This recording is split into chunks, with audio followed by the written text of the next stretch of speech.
Good afternoon, everyone. Welcome to North Lincolnshire Museum, the first in our lecture programme for the Fears and Craftsman exhibition. So this is the first of 5. The rest are after Christmas now. We're trying to squeeze them in before the end of the year. So I'm really pleased to welcome Alex here, who is a local person from the Isle, but works and studies in the North, and is here to talk about the Vikings on the Isle of Axholme. And just a little plug here, Alex has got a new book that just came out only a couple of weeks ago, and he does have copies available to purchase at £4.99, and he has a pen and will sign. That's really exciting as well. So without further ado, I shall hand over to Alex. Thank you very much. Thanks everyone for coming. It's a real honour to be here, to be invited to the lecture. And yes, the topic is the Viking Age, Isle of Axholme. I will be running back and forth across this space to click the slide, so I hope no one knows about that. But yeah, the research contained within this talk is largely off the back of this book that I wrote sometime earlier this year. Bob Fish, who's in the audience, was a big help, so thanks again, Bob. But yeah, we're going to be talking about the Vikings in the Isle of Axholme in North Lincolnshire, and more generally how that can apply and what we can learn about the Vikings over England overall. There'll be a bit of audience interaction, I assume. And I'd like to dedicate this lecture to my grandmother, who inspired me to write from a young age and was a very, very good historian. Puts me to shame. I'll leave that for you to judge. Part of the reason why the Isle of Axholme is a really interesting place to study in relation to the Vikings came from a conversation I had with a friend several years ago, where he was talking to me. He was like, "Why are you obsessed with Vikings? You're talking about them." And I said, "I'm from a place called the Isle of Axholme." And he said something along those lines. There's no wonder, because look at the name. And we'll get onto the name later, and the evidence left behind by the Vikings in this small bit of North Lincolnshire. How you can observe that through the language and the physical objects left behind. And then finally, we're going to go through the Viking Age, about 350 years of history, and how the Isle of Axholme and North Lincolnshire changed throughout that period. So to catch everyone up to speed, does anyone here not know where the Isle of Axholme is? That's brilliant. But for those of you who don't know, or anyone online, the Isle of Axholme is located just here. It's technically North Lincolnshire, however, the locals sometimes, I think, have a certain affinity to South Yorkshire or Nottinghamshire. No one really knows what county it's in sometimes, so it really depends what part of the Isle you're from. This old map from 1857 does a really good job of showing the shape of the island. So it's a cluster of parishes, villages and towns. They've been here a very long time, at least over 1,000 years, as we'll come to see. And the name, the Isle of Axholme, gives you some indication of what this place looked like back in the day, because obviously it's no longer an island. But on the drive in, thank you again, Mum, for driving in. I passed loads of canals, and part of the reason why the island no longer exists as an island is because this area, very flat and boggy, it's all being drained. But it would have once been a marshland, and I really want to emphasise, if there's one thing everyone takes away from this lecture, I want it to be the importance of marshlands in the Viking Age. Hopefully I'll put that across nicely. If you do know anything about the Isle of Axholme, it's probably John Wesley, really famous figure. A lot of the historical research done on the Isle has been about the modern period. So we didn't really know what the Vikings were doing in this area of England until quite recently. This is the aforementioned industrial drainage. It changed what was a very watery environment, a very liminal zone on the edge of several rivers, into what it is today. Some of the earliest historical accounts we have from the Isle of Axholme do again further that indication that it is extremely wet and rather miserable. From the reign of King Henry VIII, he sent one of his royal agents over the Thorn Moors across the Isle of Axholme in the direction of Scunthorpe, and this account talks about how you could sail that whole distance and not touch a bit of dry land. There was like 3 feet of water beneath the man in the barge and the bottom of the marsh bed. So aside from a few kind of low-lying hills, the Isle of Axholme was a group of islands, sometimes, depending on the tide. And in the reign of King Edward III, he's bemoaning about the residents paying Ramsey Abbey, I believe, in eels rather than coins. So this is the kind of environment I want you to picture in your head, like a peat fenland. Peat, of course, is discussed quite frequently throughout the North Lincolnshire Museum. It's one of the main bits of history about the Isle of Axholme. You get compressed layers of marsh and it becomes fuel. This will hopefully give you a really good indication of what the Isle of Axholme actually looks like from a magical LiDAR satellite. This has stripped away modern roads, houses, farms, towns, and so on, and it's just showing you the topography. So we're kind of right in the middle on the chalk edge of the Lincolnshire walls there. You can see we're on not highlands, but above the water. And that central red dot, that is the Isle of Axholme. And you can see nowadays it might not look like much, it might be kind of forgotten in the landscape, but if that is the only landmass in an otherwise extremely flat bog, it becomes not only noticeable as like a piece of geography, but then a key point of what you'd call strategic articulation between all these different areas. And we'll see how that comes in the form of economically, militarily, politically. Islands like this and marshlands have a really massive role to play in the development of early medieval kingdoms. And the Vikings, as they sailed around in boats, obviously were primed to take advantage of a spot like this. So the Isle, while I love it, it's perhaps just another example of many of these little islands in and around bogs over Europe that serve as points of articulation. Although that's a wordy word, so I won't keep mentioning. Before the Viking Age, we have reason to believe a number of important events occurred around the Isle of Axholme, further highlighting its presence as an important piece of land. A Roman road cuts to the west of the Isle, Ermine Street, linking Doncaster and York. And in 616, King Ethelfrith, who was a Anglo-Saxon king of Northumbria, he died near Bawtry along this road. And again, the Isle's kind of the only piece of dry land next to the road. So it's highly likely that soldiers were active in that area. Another king, King Edwin, died in Hatfield Chase, just west of the Isle.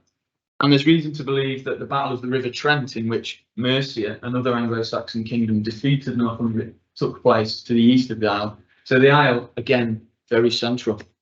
And it's central because it's liminal. It's at the limit of several neighbours. It's a marshland. People kind of view marshlands as a bit strange. The inhabitants have webbed feet and so on. These kind of insults still pervade us today.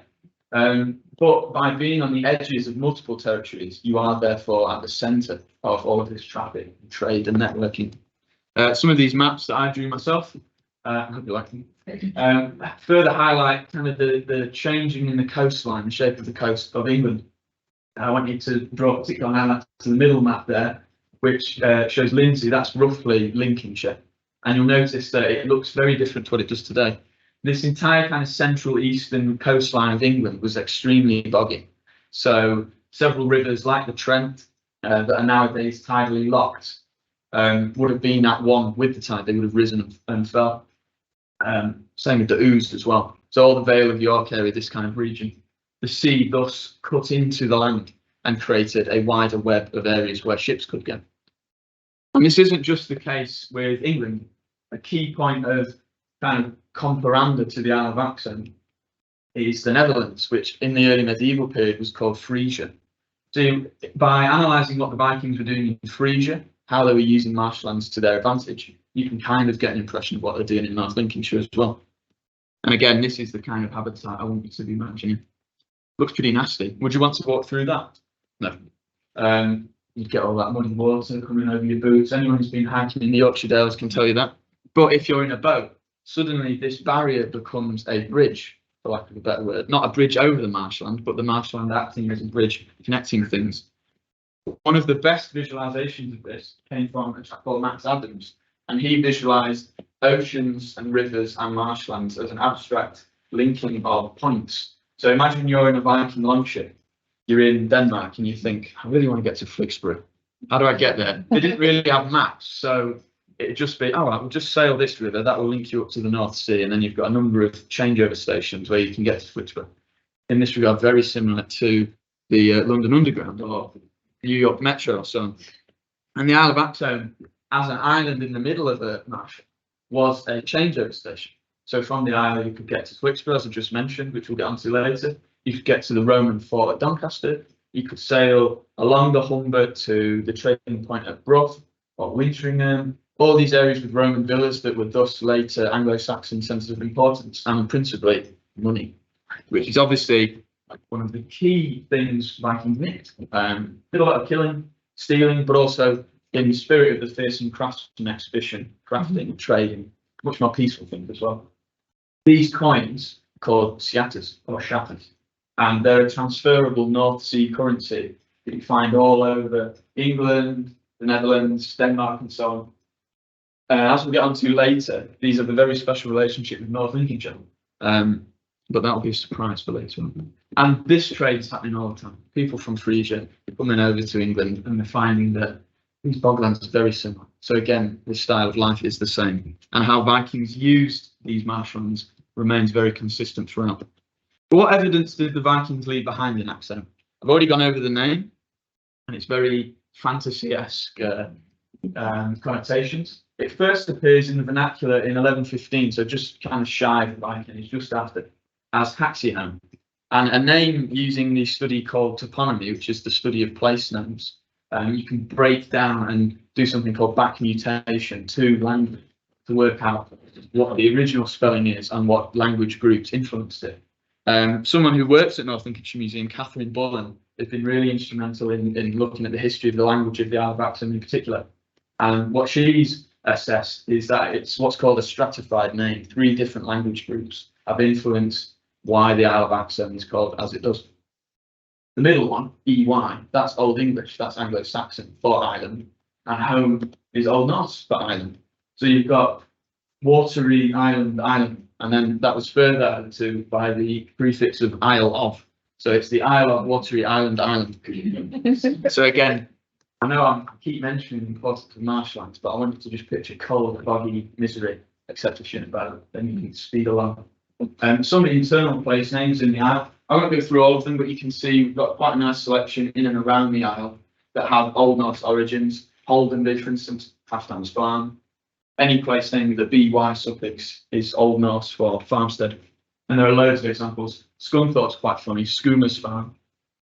Thorpe and by both mean farm, but Matthew Townend, one of the experts on the Viking Age language, he kind of thinks that a thorpe represents an unplanned farm, kind of like just a family rocking on, making a little settlement.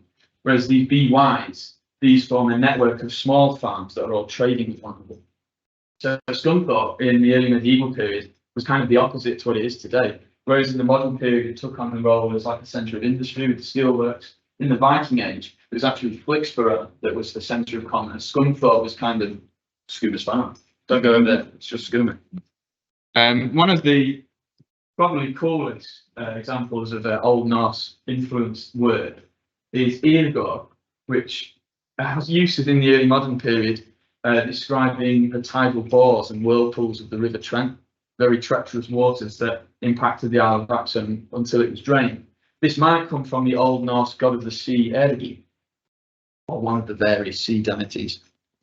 And I saw a very funny theory that Canute the Great's famous "Man cannot turn back the tide" speech was actually in the River Trent. We know he was in Gainsborough for quite a lot of the time. He had a huge supporter base in Gainsborough. So it is not unlikely at all that he was sailing past the Isle of Axholme. But what about the meat engraving of the past? Things you can see and hold. I just had to pace through the exhibit before I spoke just to clear my mind and go and have a look at that afterwards because it's spectacular. The Vikings are obviously best known for just killing people. Part of that is because of films and TV shows. And we do actually have evidence of a bit of this warfare and violence in the village of High Burnham, which is just shy of Epworth in the centre of the Isle of Axholme. This is a sword hilt that's been typed as type H, and there's a long list of different sword types. But basically what you need to know is this has been dated to about 800, 900, Middle Viking Age. This is the time period where Scandinavians have gone from little raids along the coast to inland river invasions and small settlements. So, you know, what's the sword doing in the Isle of Axholme? What does it mean? A bit of conflict. Perhaps someone just wanted a new hilt and snapped it off, threw it away. Maybe evidence of local metalwork. But I don't want to focus too much on the violence because the Vikings, as scary as they often are, actually did an awful lot of crafting and trading. Above all else, they didn't go around bloodthirsty wanting to just massacre people for the fun of it or for Odin. They actually just wanted moolah, money, profiteering.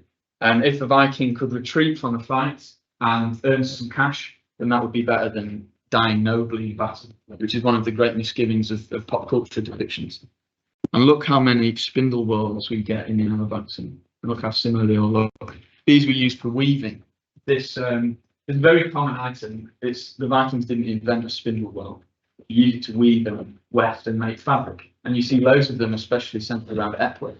These would be used by Viking Age women to create fabrics, to create clothes for the kids or the husband, sending him off on his way. Stay warm, mate.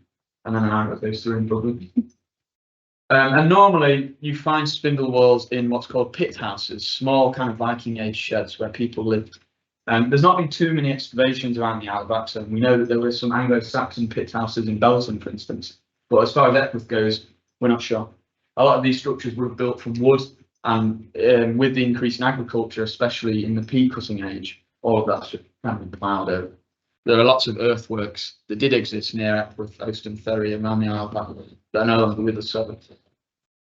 But we can use kind of early modern information to work out what the Isle looked like or what animals were in the Isle in the Viking Age.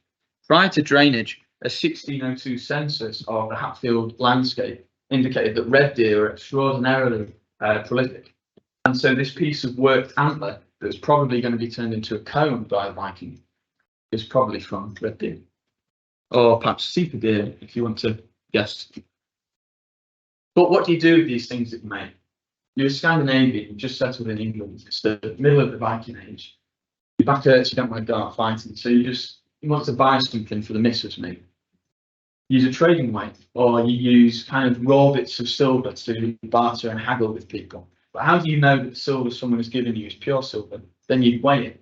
You see loads of these trading weights in Dublin, in York, in Dublin, York, Maine, and also Riga in Denmark, Hedeby in Germany. Whenever you get a Viking Age town or a centre of exchange or commerce, you find loads and loads of these weights. These are used basically to make sure no one's robbing you.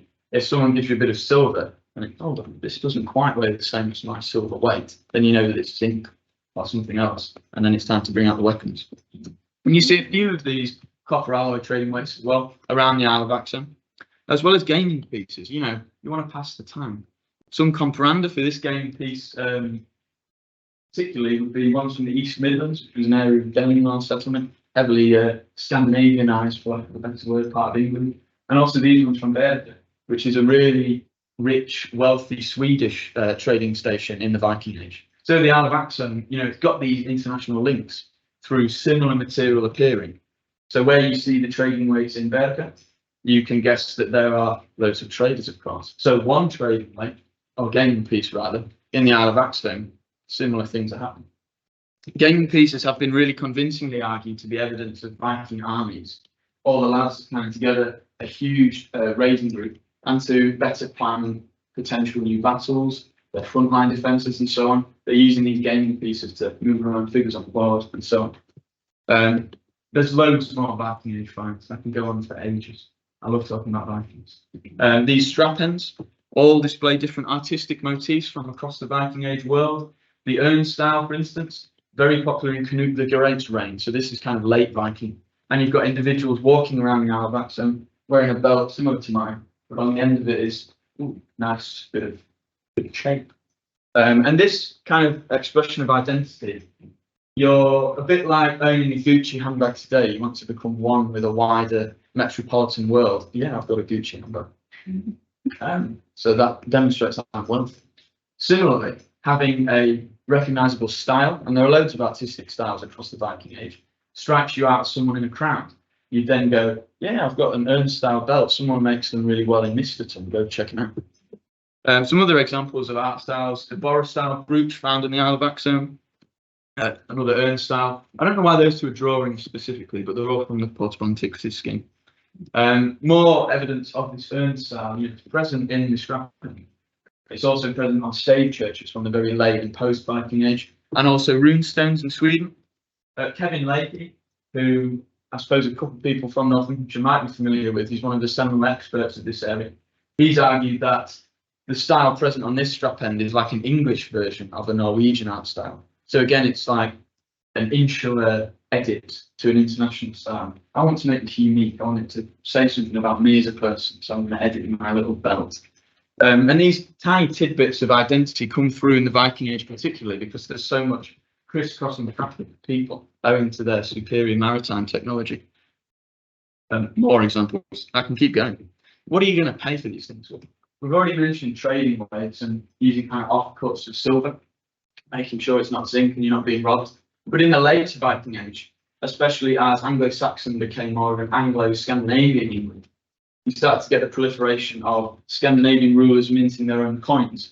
We've got a coin of Canute the Great and a coin of his son Canute from the Isle of Axholme. I think it's this one. It was actually found in Missen, which is just to the south of the Isle of Axholme, and on Domesday Book, which is obviously the big census William the Conqueror made. That records certain landowners in the Isle of Axholme, and one person who lived in Missen was called Canute of Missen. So I like to think that he was named like a generation after Canute the Great passed through the area because Mum really liked him or something. And he kept this coin as a memoranda. One of the more interesting coins from the Isle of Axholme is this. It's another one of those sciatas that I mentioned earlier, a bit of transferable North Sea currency, but it wasn't used as a coin. It was instead turned into a necklace and worn around. Again, kind of a bit of identity coming through. Old coin, can't spend it anywhere. Just wear it on the neck. Lucky charm, maybe. When I did my undergraduate dissertation on Vikings in the Netherlands, there were loads of these coins that have been turned into medallions. So maybe that this is very tangential evidence of a Dutch Viking coming over to the Isle of Axholme. Definitely wouldn't be the last Dutch person to impact the place. Or perhaps, if you're not going to use coins, you use the aforementioned silver ingots, where you chop them up. We find these in the Isle of Axholme as well. So the picture being built up so far is an area of trade, a bit of habitation. It's this island in this sea of bogland, and people are coming here and making things. They're selling, they're buying, they're living as we do today, in variously different ways. But there's a lot of crossover between how we live our lives and how the Viking Age people live their lives. The idea of urbanism became very prolific in the later Viking Age as more and more trading hotspots were linked together. If you can picture in your mind's eye that subway station that I mentioned earlier, imagine all those subway links coalescing on York, on Doncaster, on Flixborough. In the middle is the Isle of Axholme, and you've got influences from one end of the subway network coming all the way to the Isle of Axholme. For instance, these conical copper alloy bells, and another one found near Doncaster. These are really indicative of a style found in Dublin. This is what you call an Anglo-Scandinavian bell. Found in Dublin, yes, but also York. The famous Coppergate excavations reveal loads of these. But this is what you call a mixture of identities. Anglo-Saxon, Scandinavian, slapped together, and this is some kind of material expression that comes from that, like a couple of generations after settlement. And here's my favourite Viking Age find from the Isle of Axholme. I'm cheating actually, this is from Wintringham, which I suppose is there on the map. But this is the face of Odin, or perhaps better pronounced as Odin, because we've anglicised that name. This is a drawing, hopefully demonstrating for you. Can you see a face? And on either side, two kind of claws coming in. There is two ravens, Hugin and Munin, thought and memory. So this is a gold pendant depicting an Old Norse god that was a very localized, individualized person. It wasn't like the Christian god that has a dogmatic structure. You must do this, you must pray in this correct order, at least in the early medieval period. Old Norse religion, for lack of a better word, or belief system, was very individual. One person's idea of Odin would be very different to another person's.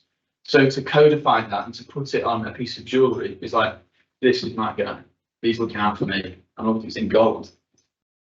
And Kevin Leahy, again, has argued that this gold pendant in particular came from that area of Scandinavians being Christianized in England. So kind of like the start of the 10th century. And someone said, absolutely not. I'm sticking with Odin. And so they spent a bit of money to get his face on a piece of gold. So all that was the physical evidence, what's been left behind. Having pieced that together with the linguistics and what we know from the historical record to talk about how the isle changed through the Viking Age. And again, I want to reiterate, it's a marshland, and there's this crisscross of material exchange, cultural exchange. Areas where more and more people can sail obviously brings more and more people to one area. More and more people are sharing ideas, language. You're getting like a polyglot speech where people are borrowing elements from different languages, people are trading more. So in the Netherlands, to use that again as a comparison, you find a great increase in coins in the early medieval period because this is a really well-travelled area, and it's exactly the same in North Lincolnshire. Before the Viking Age, what does the Isle look like? We already went over those 3 battles that took place near the area, kind of already giving you the impression of the Isle as an important landmass. Whereas nowadays it flicks between Nottinghamshire, South Yorkshire, North Lincolnshire, or perhaps remains solidly unique, not a part of any of them. In the early medieval period, you'll find that's the case for kingdoms rather than counties. You've got Lindsey here, kind of to the east, which is an obscure Anglo-Saxon marshy kingdom based around Lincolnshire. Down here, Mercia. I'm sure you've all heard of Mercia, the Midlands, the March people. And then up north, Northumbria. So right in the middle, you've got the Isle of Axholme, and these Roman roads are cutting past it. Kings are dying here, probably because it's a really central point of articulation. Armies are meeting here. It's a recognised spot in the landscape. So commanders will think, we fought King Edwin over there several years ago, let's do it again, because everyone can identify that. And further down this aforementioned Roman roads, towards that Kingly Corner near Caister, there are barrow mounds of Anglo-Saxon kings. So people wanted to be buried near these roads to impose their will after they died on this landscape. Flixborough, I've mentioned it a few times, positioned just shy of the Isle of Axholme. So the residents of the Isle of Axholme, while they are making their own goods, as we just saw with all the metal detected things, and they're trading and bartering and probably doing a bit of fighting, like we do today, of course, they were probably facing east towards Flixborough as their main urban centre. Like the Isle of Axholme today, where we could choose to spend a day out in Doncaster or Scunthorpe. Back in the day, it was the nearest urban centre was probably Flixborough. And as we'll see, Flixborough is immensely rich, and a lot of the finds are in the museum. One thing that proliferates the Isle of Axholme's metal detected records are these. They don't look like much, kind of like early medieval cigarettes. They're actually made of lead. These are net sinker weights for used in fishing. And they're all of what's called Flixborough type. So they have the exact same millimetre thickness with the lead sheets, and they've been rolled up, lob it in the water, get the fish. And you find them all over the Isle of Axholme, especially on what would have been the shore facing Flixborough. So they're being made in Flixborough, given to the residents of the Isle of Axholme for use in a local marine subsistence economy. So no wonder King Edward III was bemoaning that they paid for everything eels, when you can see they were making a business out of it. Before the Viking Age, Flixborough was probably a bit smaller than this, but you can imagine like a reasonably wealthy rural Anglo-Saxon settlement. And then off to the side here, in the water, in the distance, in the mist, would be the Isle of Axholme. And together they formed what's called like a rural exchange hinterland network, a big network of trade. And there's a lot of wealth. If you're a Viking, you want a bit of money, Flixborough is a prime target. And beforehand, when I mentioned those sciatas, those coins that are found all over the country, the greatest quantity are found by far in Lincolnshire, which again goes back to how the changing coastline of Lincolnshire, very marshy, part of the sea, at one with the sea rather, you're getting more people. So more trade, more coins, more wealth, making Lincolnshire a bit of a bigger target. North Lincolnshire and North East Lincolnshire are also not shy of the target as well. And in terms of religious areas, because as I'm sure you're all aware, the Vikings sacked a lot of monasteries, the Lindisfarne raid, for instance, big moment. There is evidence for an array of monastic communities around the Isle of Axholme as well. In terms of the place names, Misterton, if anyone's heard of that lovely restaurant there called the Pantry, Misterton's place name actually comes from Minister Town or Minster Town. Minster, not in the sense of York Minster, like a huge cathedral, but a kind of small group of brothers, a few monks, a monastic cell. So it's likely that there was a small monastery at Misterton, or at least a few houses where monks lived. And then at Lingfleet, just to the west of the Isle of Axholme, there are a few earthworks there that might very well be a monastery. There was definitely one in Flixborough and at West Halton as well. So again, not only is the Isle situated well for trade and travel, but religious exchange. And it goes back to how these waters were sharing ideas and people. And if you're a Viking, you see that on the radar on your little subway map. Oh, this is going to be great. And thus we get to the Viking Age. The Viking Age started in 793, at least according to England. It's a very English way of looking at the Viking Age to say, you know, on the 7th of June 793, here be the Anglo-Saxon period. Then on the 8th of June 793, suddenly people woke up in the Viking Age. A really periodization and putting different historical periods into groups like that. It's a very simple way of looking at the past. It's very useful, of course, I do it, I'm very good at it. However, the Viking Age was a long road. It started in probably about the 500s in Scandinavia. Different geological, climatological, psychological factors that put Scandinavians on the road to becoming Vikings. An increase in trade in their few countries, an increase in reputation for martial warrior leaders, which then created a desire to go out and prove oneself and fight and raid, bring money back and invest it back into local communities. And one of these raids, we think, in the second year of the English Viking Age, took place near Doncaster. The Anglo-Saxon Chronicle, which I will not read out in Old English, does mention a place called Donnermuthlen. That fancy-looking D with the squiggle on is an Old English letter called F, which you pronounce as like a soft. And Donnermuthlen, we think, translates to mouth of the River Don. Now, normally this mention is seen as attributed to somewhere near Northumberland, near Jarrow, where the famous bead is from. But we've got reason to believe this is evidence of Viking activity in central England a lot earlier than normally mentioned in the Anglo-Saxon Chronicle. And as hopefully I have evidence with the monasteries near the Isle, with all that wealth, and with the easy access from the River Humber on the little subway map, you can see why any number of monasteries on the mouth of the River Don near the Isle would be a prime target very early on. Raiding turned to, and that's the probable location, Adlingfleet. Raiding turned to more raids, armies grew bolder, they went from being small packs of violent men to large bands of warriors. Raiding became a business. Going Viking was no longer just a hobby, it became the impetus of the development of Scandinavia, and the effect it had on England was obviously lots of people dying. We've got evidence for raiding on the River Trent in the early Viking Age. By 838, you've got Heribert, an ealdorman of Kent, dying in the same conflict of many marshmen. Probably a few Ionians were in that fight. Raiding in Lindsey and in East Anglia. And I've highlighted them again because what do they have in common? They're both marshlands. So where these boats can travel, not only is there more trade, but there's more conflict. These territories that are one with the sea can be better accessed by people and boats. And especially the boats Scandinavians used, which had very shallow keels to glide over the tops of waves, which allowed them to not only sail faster than their contemporaries, but connect places from further away, going back to all those trading networks that I mentioned. And then raiding eventually became foreign invasion. The great heathen army that's depicted in shows like The Last Kingdom, Vikings, and this had a severe impact on Lindsey and Lincolnshire. We know that Torksey, which is just south of us along the River Trent, was a massive great army site. My supervisor at the university, Professor Donald Hadley, has been instrumental in analysing all of the metal detected finds that come from Torksey and pointing to it and saying this was a huge Viking army camp. Thousands of warriors, but even more people who came were just random Scandinavians, camp followers, families.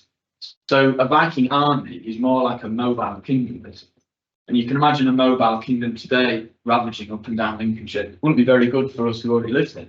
So it definitely wasn't very good in the early medieval period. And that's where the identity of people changed from Anglo-Saxon versus Scandinavian to Anglo-Scandinavian. This one's interesting. King Alfred, big name, lots of nods. Yeah, King Alfred. Aylesworth, fewer nods. That was his wife. And in, I think it's the Anglo-Saxon Chronicle, she's referenced as Aylesworth of the Gamey. The Gamey are just like a kin group name, a family name, a small tribe. It's probable that this is Gainsborough, because Gainsborough's name means the burh, the fort of the Gamey. So you can imagine King Alfred sat in Wessex. Vikings, man, it's too many. And his wife's really miserable because her mates from home in Gainsborough have just been massacred for them. What about the case, busy? And speaking of talks and metal detecting evidence, you all remember the game piece that I showed earlier and the trading weights? You find them en masse in Torksey. So wherever you find these things, little game pieces, trading weights and so on, clench nails for the fixing of longships, it's highly likely that this is evidence of a raiding party. And when you find loads of these things, a big raiding party, or a great army camp.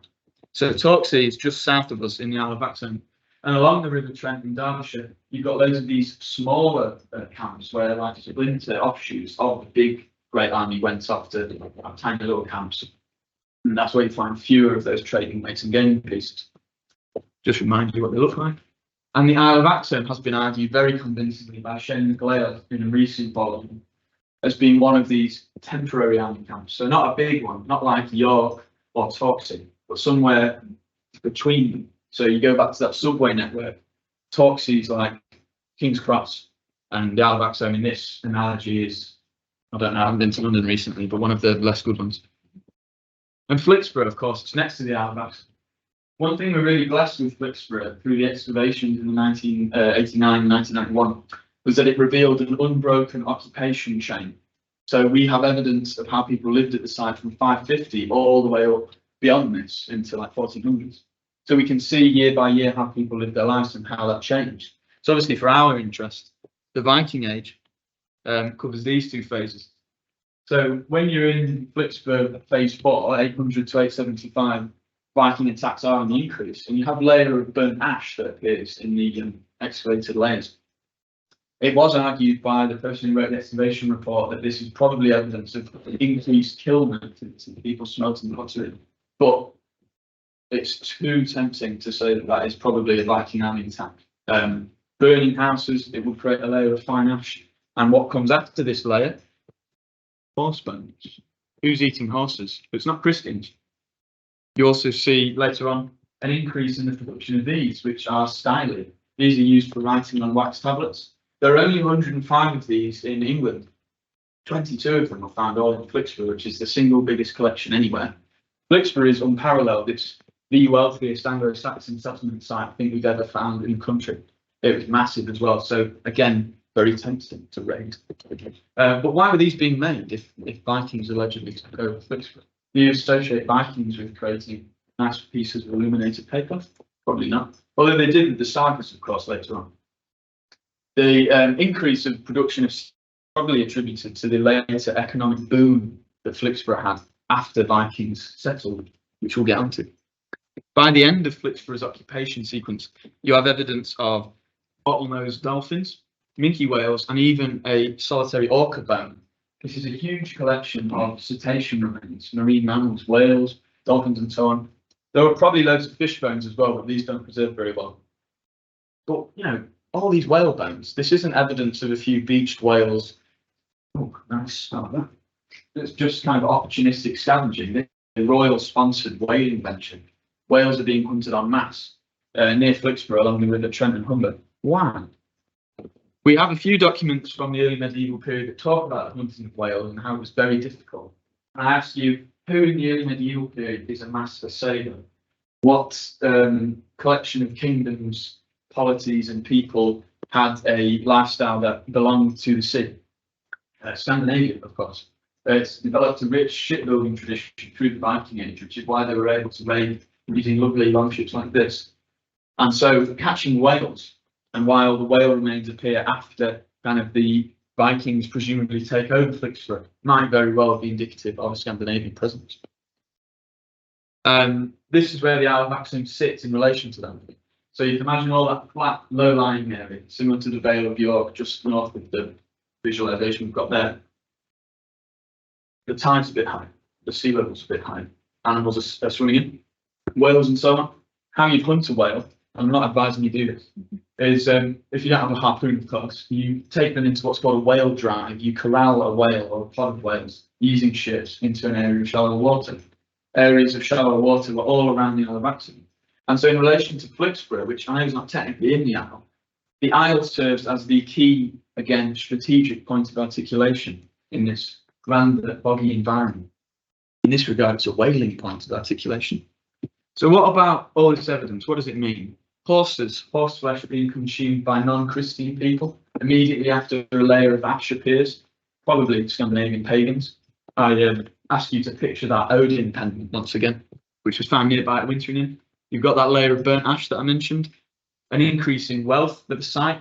The immediate impact of, again, this presumed Viking impact is that for a while Flixborough is less wealthy, because of course the new foreign elite have just taken over. Fortune will fall. But then, owing to superior Scandinavian ship technology, they can travel further distances, they can link trading networks for much greater distances. There's a huge uptick in those coins. You've also got Moby Dick and whaling. Not obviously, but all of this kind of brings together an argument for me that would mean Philipsburgh demonstrates a really unique opportunity to observe what happens when a Viking army takes over an urban centre. So I mentioned all of those Viking army camps. That's a Viking army just pitching up somewhere in the wilderness, basically. Taking over a town, as they did in York, is quite an archaeological research gap at the moment. Hopefully someone will do a PhD on that. So it's a really unique opportunity here to analyse the Philipsburgh excavations with that unbroken occupation sequence and apply what we can find to Fishergate, Coppergate, other sites in York, filling the research gap. And that's because of the Isle in relation. All of this landscape flips together, and you can see how Vikings impacted rural landscapes, how they impacted urban centres in relation to marshes and trade and violence. So a bit of everything. And by this time, we're in the mid-10th century now. Philipsburgh's been taken over. The Isle is definitely an Anglo-Scandinavian place. All of those place names, again, point to Old Norse influence, heavy Old Norse influence. One of the best pieces of evidence for that is the Kroll stone.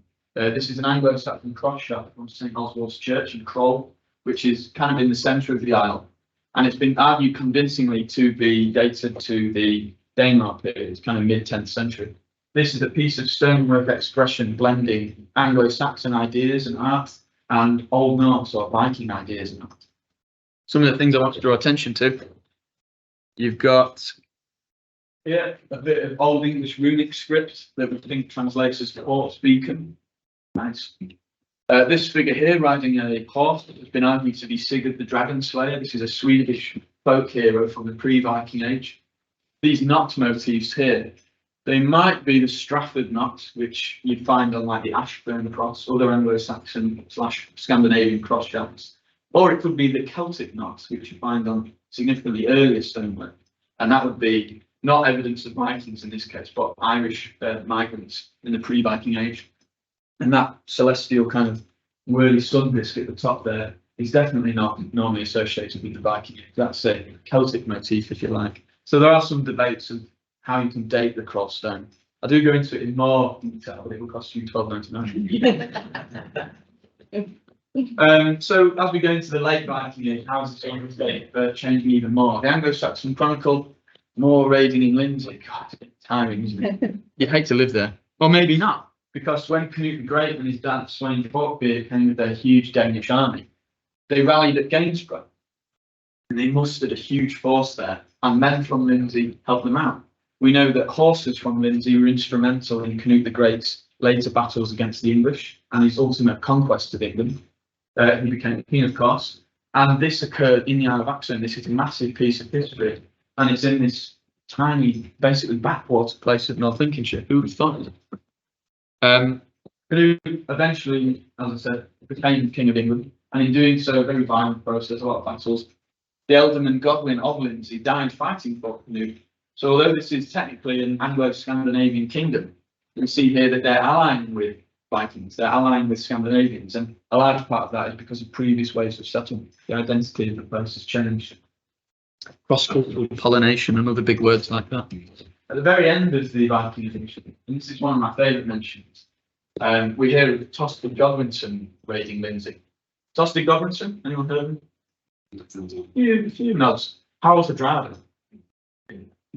So Howell's the Driver, huge name. Tostig Godwinson is kind of like forgotten mate who helped him out, and also the forgotten lesser known brother of Harold Godwinson, the last king of England. Battle of Stamford Bridge, you've all heard of that, Battle of Hastings. So this really sums up how challenging it is to find out what's going on in the Isle of Axholme in the Viking Age. This here is a reference to a lesser known historical figure who's always overshadowed by someone else, raiding somewhere en route to a really significant historical battle that overshadows everything else. It's not only a liminal zone, a liminal island, but it's liminal history. After the Viking Age, as William the Conqueror started ruining it further up and imposing his Frenchness, we do learn of a mustering, a last-ditch attempt of a northern resistance, if you like, against the Normans, and it happened at Adlingfleet. So King Svein Estridsson II of Denmark, he sent a huge invasion force over to England to rally with northern Anglo-Saxon contingents to create a bulwark against William the Conqueror. And it happened just in the Isle of Axholme. This army was defeated with the power of a bribe. unfortunately. And so we all became Normanised. And then when we get to the Doomsday Book, which is where all the places come from right at the start of the talk, we learn about how wealthy the isle is. Kroll, 31 fisheries, and there's only about 34 residents. So these are all really industrious people, and it's in connection to Flixborough, as I mentioned. By the end of the Viking Age, where you've got all those whale remains, you can imagine that people in the isle were employed in basically a royal whaling industry. This island was a key point of articulation. And Epworth, I've highlighted it there because that was the centre of the administrative hundred. This was the centre of the island, the Norman period, as of course we know from the Mowbrays. But Epworth was picked because it was already the centre of the isle in the Viking Age. This is the centre of the Wapentake, or the Wapentake, a division of Lincolnshire, and it's centred around Epworth.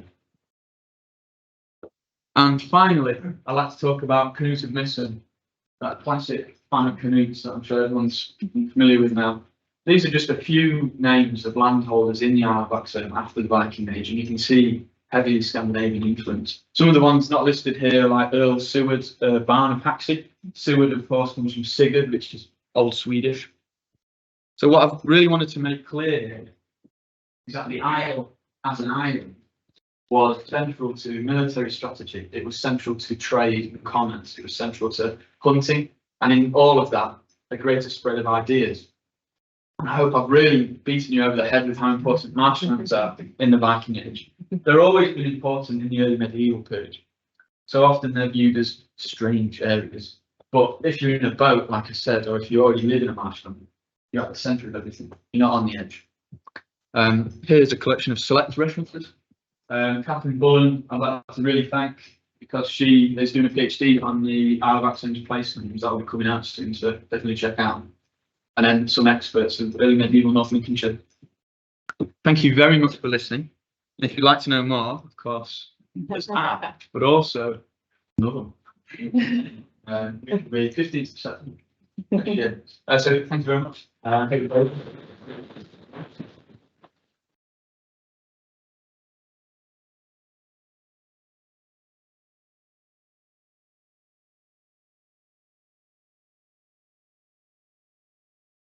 It is on display, just in case no mind of this. If it'd be really nice to know, I might actually get it out and show you it up close. It is rather than playing. I'm going to offer that for anyway. So, do we have any questions? Thank you very much. That's very interesting. I'm always intrigued by the number of fisheries, in the Doomsday Book. What would have been the nature of a fishery pre-Doomsday Book? I mean, was it where one person would cast the net, or was it Difficult to say. And it really depends where you look, of course. Yeah. If we talk about Doomsday as well in relation to the Normans, in Normandy, just before William invades England, you've got Old Norse words appearing in French charters that talk about places called Istigades, which are just whaling stations. They're called fishing stations, but find whale remains. So it really depends. There are fisheries in the island with their connection to Flixborough. I imagine that these are probably whaling stations.